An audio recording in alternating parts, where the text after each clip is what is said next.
وہاں تو کسی بھی قسم کے کوئی ناغے نہیں ہیں، جا کے کام کر۔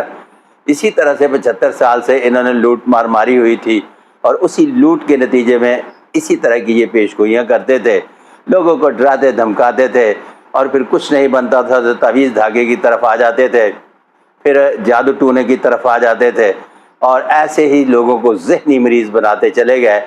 جب سے کوکب صاحب یہ آپ کا خادم اس فیلڈ میں آیا ہے، باقاعدگی سے ان لوگوں کی کمال کی مخالفت کرتا ہے، اس لیے کہ پتہ نہیں کتنے انہوں نے گھر اجاڑ دیے۔ واللہ عالم بالصواب۔ سر نواز شریف صاحب آپ کو آئندہ مستقبل، بیسیکلی میں نواز شریف صاحب کا مستقبل پوچھنا چاہ رہا ہوں، واپس تو آ گئے ہیں، کیا مستقبل نظر آ رہا ہے؟ میاں نواز شریف کا مستقبل بہترین سیاستدان ہیں، اچھا کھیل رہے ہیں، ابھی کچھ عرصہ کھیلتے رہیں گے، واللہ عالم بالصواب۔ ٹھیک ہے، نواز شریف صاحب کی جیسے آپ نے کہا تھا واپس آئیں گے، عمران خان صاحب آپ کو واپس آتے نظر آ رہے ہیں جیل سے؟ قیدی نمبر 804 پاکستان کی تاریخ کا نہیں، دنیا سیاست کی تاریخ کا وہ قیدی نمبر 804 جو انتہائی غیر معمولی مقبول ہوا۔ آپ 200 ملکوں میں کسی بھی جگہ چلے جائیں، اگر سامنے والے کو پتا ہے کہ آپ پاکستانی ہیں تو آپ سے پوچھے گا کہ آپ کا قیدی نمبر 804 کب رہا ہو رہا ہے۔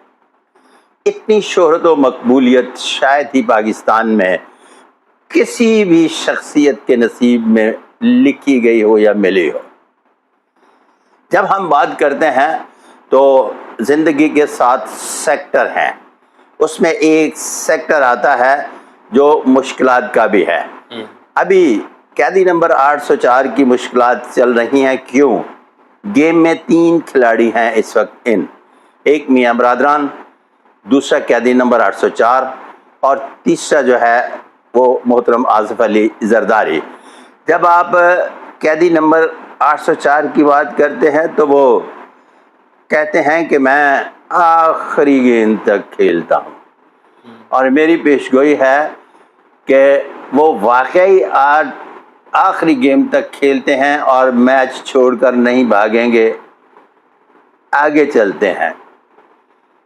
بنیادی طور پر سیاسی اعتبار سے سیاست کا کھیل کس طرح سے کھیلا جاتا ہے، شریف فیملی کو بھی بڑے اچھے طریقے سے کھیلنا جانتے ہیں، اور وہ آخری سانس تک کھیلتے ہیں۔ تیسری طرف بیٹھے ہوئے جناب محترم آصف علی زرداری صاحب کھیلتے نہیں ہیں، چال ڈالتے ہیں اور سامنے والے کو چاروں شانے چت کر دیتے ہیں۔ اس کا مطلب یہ ہوا کہ اب تینوں اپنے مقدر کی بنیاد پر کھیل رہے ہیں۔ اب جب مقدر کی بات کروں گا تو یہاں میں نے کوئی چونکے چنانچہ اگر چونکہ نتھنگ، ڈائریکٹ میں بات کر رہا ہوں کہ قیدی نمبر 804 کے ہاتھ پر مقدر کی لکیر بکھری ہوئی ہے، جس بات کو ظاہر کرتی ہے کہ ابھی تھوڑا وقت نہیں، کافی وقت ہے جو انتظار کرنا پڑے گا۔ دوسرے 2 صاحبان جو ہیں ان کے ہاتھ پر مقدر کی لکیریں بہت اچھی ہے، جس کی بنیاد پر وہ رائٹ ہینڈ سے کھیل رہے ہیں، اور قیدی نمبر 804 لیفٹ ہینڈ سے کھیل رہا ہے، جسے ابھی کھیلنا ہے، واللہ علم بالصواب۔ صادق صاحب آپ نے ہینڈ پرنٹس دیکھے ہو عمران خان صاحب کے؟ دوبارہ وزیر اعظم راجہ یوگ ہے ان کے ہاتھ پہ؟ ان کے ہاتھ پر ڈبل راجہ یوگ ہے، میاں نواز شریف صاحب کے ہاتھ پر ڈبل راجہ یوگ ہے، آصف علی زرداری صاحب کے ہاتھ پر ایک راجہ یوگ جسے پنج یوگ کہتے ہیں موجود ہے۔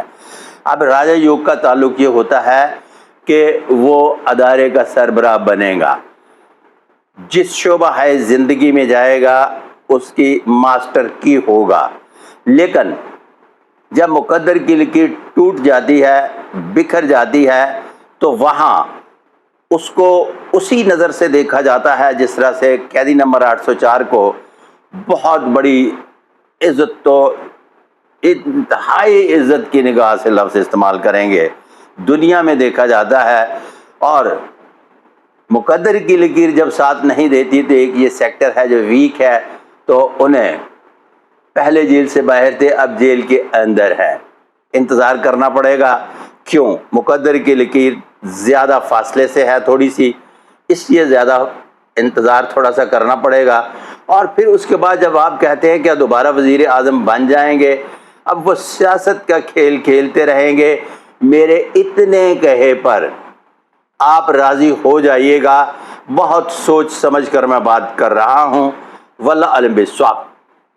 ٹھیک ہے صادق ملک صاحب، اس حکومت کا مستقبل آپ کیا دیکھ رہے ہیں؟ سہارا جی یہ ابھی چل رہی ہے. جب میں نے پہلے سوال کا جواب دیا تو اس کے بالکل الٹ آ جائیں تو میں کہہ رہا ہوں کہ ابھی چل رہی ہے. جب میں کہوں کہ وہ جا رہی ہے تو اس کا مطلب ہے کہ وہ دوسرے صاحب آ رہے ہیں. یہاں آپ کے سوالوں کے جواب میں جو مستقبل شناسی کے علوم و فنون کے لوگ ہیں وہ بڑی کمال کرتے ہیں. کسی کو ایک لفظ کہتے ہیں کہ یہ ہوگا اور اگلے سوال کے جواب میں اپنے ہی جواب دیے گئے پہلا جو جواب دیا ہوتا ہے نفی کر جاتے ہیں، اور آپ بھی اسے ایکسیپٹ کرنے کے بعد آن ایئر جانے دیتے ہیں، اور وہ بھی دھڑا دھڑ لگا رہتا ہے. اگر ایک بندے نے کہا ہے کہ 23 تاریخ کو خان صاحب آ جائیں گے، آپ اس کا کلپ سنائیں بھائی نہیں آئے، اسے 3 بار ٹائم دیں، 3 بار ٹائم دینے کے بعد اسے کٹ کریں، اس لیے کہ کیوں وقت ضائع کر رہے ہیں اپنا بھی اور اس کا بھی. ہاں آپ کا ایک ذریعہ رزق ہے یوٹیوبر کا، تو وہ ذریعہ رزق چلتے رہنا چاہیے، ان کی تاریخیں اور آپ کا ذریعہ رزق. میں تاریخیں نہیں دوں گا، میں بالکل ایک بات کی جو کر لی اس کا الٹ نہیں کروں گا. غلط ہوگی تو باقاعدہ ایکسیپٹ کروں گا. اور میں نے ماضی بعید سے لے کر اب تک ایک میری پیشگوئی غلط ہوئی تو معافی مانگی، اور دوسرے پر میں نے مسٹیک کے بعد کہا کہ میں اسے اون کرتا ہوں. واللہ علم بالصواب. حکومت چل رہی ہے، چل رہی ہے. 5 سال پورے کرے. لفظ 5 سال کا ابھی نہیں کہوں گا، اس لیے کہ جو لفظ استعمال کریں گے کہ ایک باقاعدگی سے جتنے لوگوں کے کام چل رہے ہیں تاریخیں دینے والوں کے ختم نہ ہو جائیں. مائی اوپینین کہ میرا ایک بیانیہ 25 تک آ رہا ہے، 25 تک جو بیانیہ آ رہا ہے اس 25 تک کے بیانیے میں یہ ہے کہ ایک مخلوط معاشرہ قائم ہونے جا رہا ہے جو غیر لسانی اور غیر قبائلی تو ہوگا لیکن غیر مذہبی نہیں ہوگا. واللہ علم بالصواب. اور مہنگائی 25 برس کی عمر تک اتنی آسمانوں کو چھوئے گی، اتنا آسمانوں کو چھوئے گی کہ بڑھتی چلی جائے گی، اور 25 کے قریب جا کر تھوڑا سا استحکام ہوگا. واللہ علم بالصواب.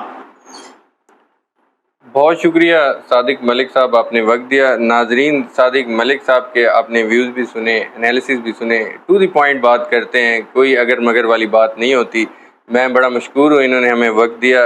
نیکسٹ ویڈیوز میں بھی انشاءاللہ مجھے امید ہے کہ یہ وقت ہمیں دیتے رہیں گے اور آپ ان کی گفتگو سنتے رہیں گے. مجھے اور صادق ملک صاحب کو اجازت دیجیے، لیکن جانے سے پہلے صادق ملک صاحب کا ایک پیغام ہوتا ہے، آخری پیغام. سر میں کون ہوتا ہوں پیغام دینے والا؟ عاجز مسکین درویش فقیر، میرا سلام قبول فرمائیے.